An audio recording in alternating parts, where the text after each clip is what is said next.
This is how this engine mount goes in. See this shorter side? Fit it right down there. Bro, I spent like how long trying to do this? Alright, this is why I make videos, right? Now I make the video and save somebody else some time. Hey everybody, thank you for visiting this video. My name is David, and in this video I'm going to be showing you how to replace all 4 engine mounts in your 2006 to 2011 Honda Civic with the 1.8 liter engine. In this video, I want to be covering as many things as I can about replacing the engine mounts. The first thing, as you see there in front of me, I have the parts. Here we have the front right mount. Here we have the transmission mount. And here we have the torque strut mounts, or aka dog bone mounts is what a lot of people call them. I want to share one thing. The main engine mount, the front right engine mount, is the oil filled mount and the transmission mount. 2006 to 2011, 2-door or 4-door, automatic or manual, it doesn't matter as long as it's the 1.8 liter engine, not the hybrid, not the SI. They all share these exact mounts. As you can see, there's a difference between the torque strut mounts, the dog bone mounts. The manual transmission uses the aluminum ones, as you can see right here, and the automatic transmission uses the plastic ones. As you can see, they are not the same part. Same thing with the upper torque strut mount. Manual transmission is the aluminum one, automatic transmission is the plastic one. As you can see, not the same part. Now the goal of this video is to give you as much information to save you time and money. If you know a friend or family has been quoted $1,000 or $800 to do this job, it's not uncommon, it's pretty common. Share this video with them and let's get into it. I'm going to start with the jack and block of wood on your oil pan. You can lift and lower your engine from the oil pan. As you can see, that block of wood has to have a flat surface and a surface large enough to cover a good portion of the oil pan, just like that. Alright, so we are going to be starting off with the 2 visible engine mounts here.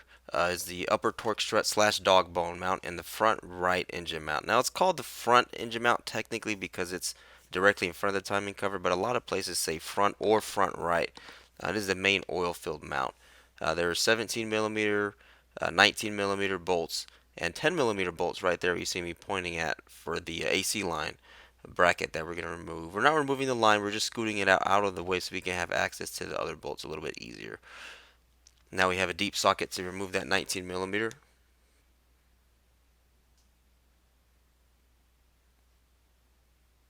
And the other 19 millimeter bolt. And we're going to get the 10 millimeter bolt for the AC line bracket. Now we're just scooting it out of the way, we're not removing the line, just to get a little bit easier access to the bolts that we need. And now the 3 17 millimeter bolts that are holding the torque strut mount down.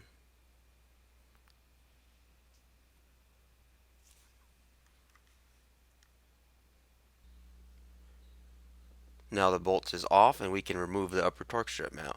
Now this is a tricky space. It's very easy to access, but the shape of the mount makes it difficult to maneuver it in and out of place. I ended up maneuvering it up towards the firewall and removing it that way. There's a whole lot easier way to do this, and I'll show you a little bit later on in the video. It literally takes 3 seconds to drop it in place and slide it right where it's supposed to go to. So hang out a little bit later in the video and I'll show you exactly how to do that so you can save yourself some time and hassle on that. Now you see that's where this mount failed. It didn't fail when the thicker part of the rubber, but the smaller part failed. So keep in mind that when somebody's diagnosing it, they may not see that when they're diagnosing a bad engine mount. They might be looking for an obvious crack in the large rubber, which is not there. Now we have the 3 14 millimeter bolts. You see how I pointed out the 2 on the bottom, and there's one more a little bit out of the camera view. Those are going to come off as well.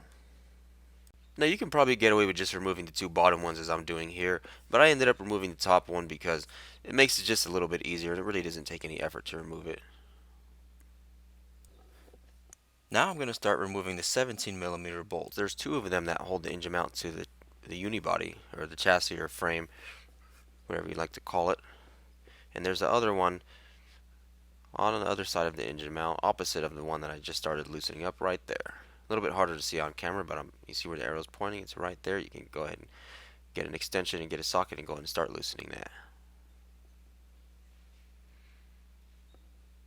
Now I'm just going to continue removing them completely and get them off and out of the way. Now when I did this job, I removed the entire engine mount with the bracket, but you can actually remove that bracket to make things a little bit easier as well. I didn't do this in this one, but I wanted to mention that. Now disconnect the battery before you do this. There's a 10 millimeter bolt holding the little ground cable to the engine mount bracket. going to be on the safe side to disconnect the battery before you remove that ground cable. I'm going to go ahead and remove that. Now that the ground cable is off, I'm going to start removing the other two 19mm bolts completely.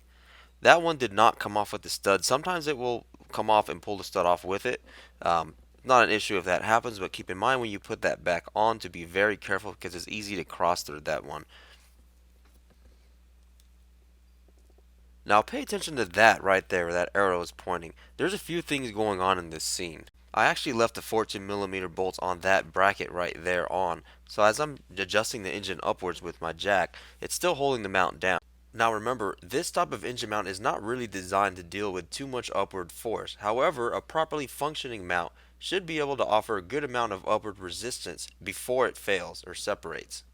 So while this engine mount was already separated, this is something that you want to be very mindful of. As you install your new mount and you adjust the engine up and down to align all of your bolts, don't get too carried away because you can damage your new mount. Now, crazy enough, I actually thought this engine mount was good because I was looking for a more obvious sign of failure, but I definitely missed that. You can see how it was bonded to it before, and you can see how it's separated. Now we're going to go ahead and remove that last 14mm bolt to scoot the bracket out of the way and free the engine mount up. And there is the old mount in all its glory. There's oil inside of that as well. Now we have our new mount. We're going to be installing the new mount. Now as you install your new mount, you're going to be raising and lowering the engine at your discretion to line the bolts up. I can't demonstrate exactly when to raise or lower the engine. You'll just be spending a little bit of time making sure that all the bolts are lined up and threaded in. Aside from raising and lowering the engine, you can also move it back and forth with your hand, just like I'm going to be doing right here in just a second. Just be very careful before you do this. Make sure that your jack is going to be secure because the last thing you want is your jack slipping off at the wrong time. Now we got our bolts going on right now.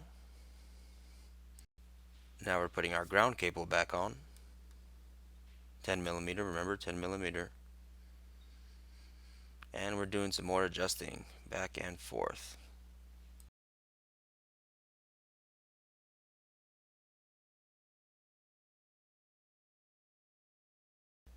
Now as I'm installing that 19mm, I'm rocking the engine back and forth again. Once again, I have to stress, make sure your jack is secure. Also, as I'm threading this bolt on, I'm not using the ratchet. I'm actually doing this by hand. You don't want to force that bolt in because again, you don't want to start cross-threading stuff.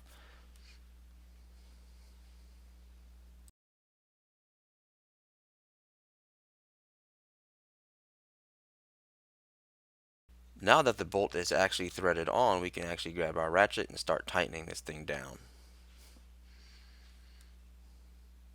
Now that that 19mm bolt is on, I didn't tighten it all the way down because I haven't put the other 19mm bolts on yet. I'm just making sure I can move the engine mount around a little bit so I can get this bolt to thread on as well.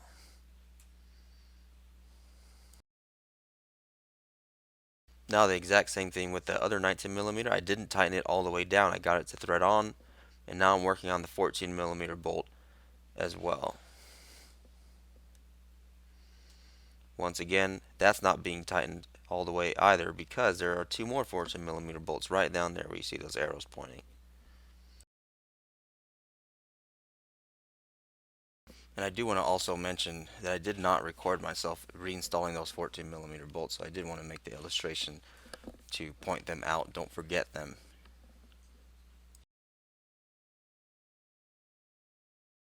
And now to my favorite part. I spent a good amount of time hassling with this only to realize that it only takes a second to drop in place. Just like that. If you have to rewind it and watch it over and over again, I encourage you to do it. Now everything from here on is very straightforward. You're just putting all the bolts back together. Don't forget your 10mm AC bracket bolt, and don't forget the 14mm bolts as well. You got all your 17mm, and this is when you're going to start tightening everything down. And now we're just tightening everything down. There's one thing I want to mention. That iron bracket, I'm going to point it out in just a second. I'll show you the direction that that goes right now. Note the direction on that bracket. Make sure it's facing the right direction. And that is it. We're just going to make sure everything is tight. Check all your 14, 17, 19, and the 10 millimeter bolts as well. Make sure your ground is on, and we are done. And now on to change the lower torque strut mount. Alright, now we are going to start on the lower torque strut mount. You have to access it underneath the car, but don't be too intimidated because trust me, it is the easiest mount on the car to change. It's only held on by three 17 millimeter bolts. One thing I want to mention, you see all that oil all around the mount? This car is leaking a lot of oil. And when oil leaks onto rubber components like engine mounts or suspension components, it's going to soften up the rubber and shorten the life of it. Fortunately, this is not an expensive mount at all, and it's also very easy to change, but it's something that you're going to want to keep in mind. Now, as you can see, there's only 3 bolts, 17 millimeter. They all come off really easy. You're going to lift up the engine just a little bit so you have enough room to get the engine mount out. So you're going to take your jack with the block of wood and lift it up just a little bit to make some room.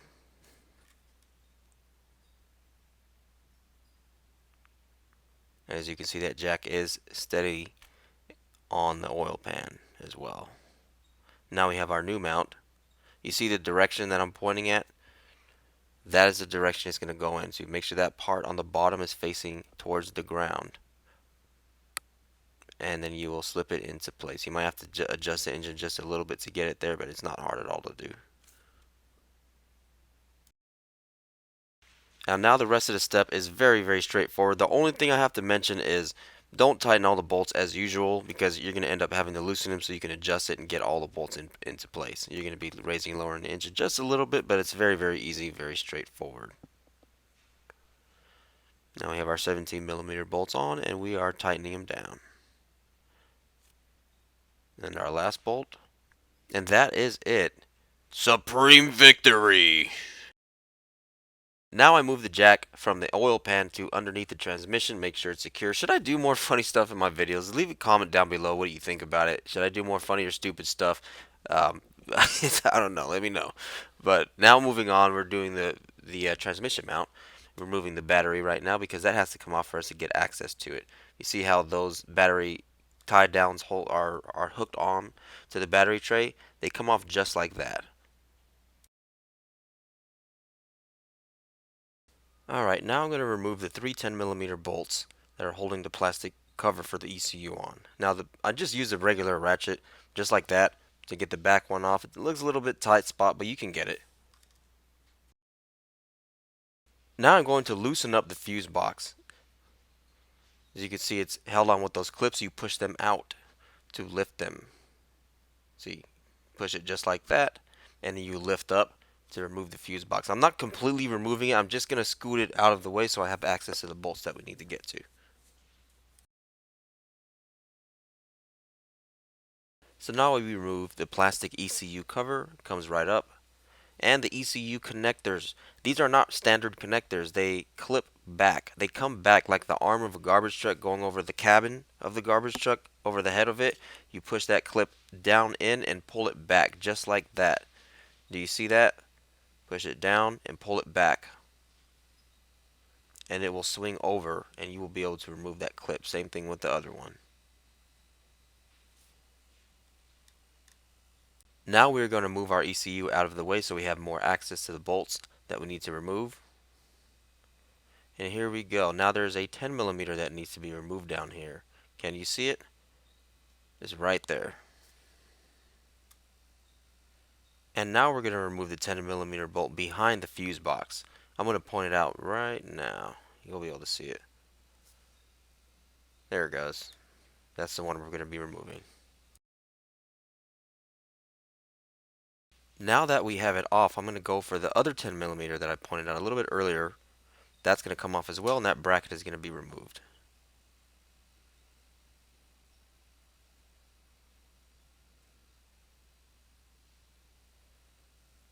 Okay, now the bracket is just scooted out of the way a little bit. I didn't remove it completely, but it is out of the way. We have access to do what we need to do. Now I have the three 14 millimeter bolts. There's two that you can see right there, and there's one right underneath the fuse box. You'll see it right now. Those three will come off as well. So I'm going to go ahead and remove those three bolts, 14 millimeter.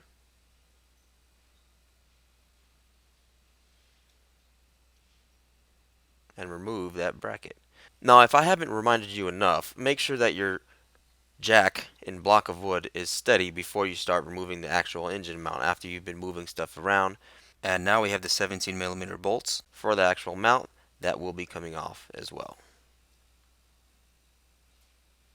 And now we're going to remove the three 17mm bolts. On the next clip, once all these bolts are removed, watch it. When it's fast forwarded, you're actually able to see the transmission go down a little bit. This jack sinks a little bit, so it's another thing to consider when you're working on engine mounts. If you have an older jack that's sinking, keep an eye on it.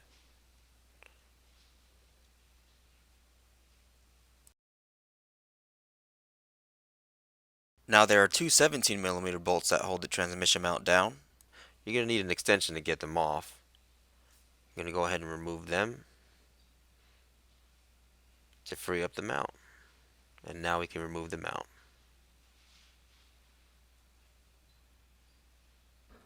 Now we can install our new engine mount. Now the rest of this process is very straightforward. It's very simple. There's not much to it. There are a few things that I want to mention before we finish this video. Number one, don't forget the iron piece on top of the engine mount. It's on the transmission side that I'm pointing out right here. It's very easy to forget. Number two, that bracket right there as well, don't forget it. I almost did. I started putting stuff back together and had to take it apart. And the last thing is the ECU connectors. They are not standard harness clips. They don't just plug and lock right into place like a normal harness connector would. You do have to swing the arm over manually after you plug it in to lock them back into place. And that is it. You are done.